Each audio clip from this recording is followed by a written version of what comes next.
ما وسمع لي وني ما قول واي ما أنا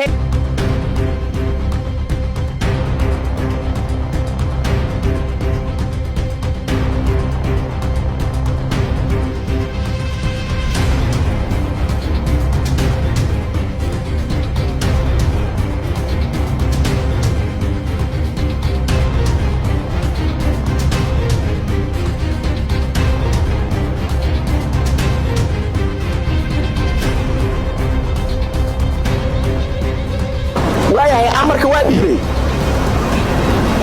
raaxayso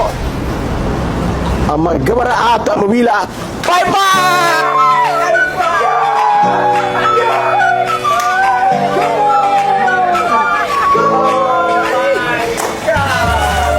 haatan xaggoo soo dhaadhac subscribe-teena cas dhac ku sii sidaas ayaa deetana inaga mid ahaanaysaa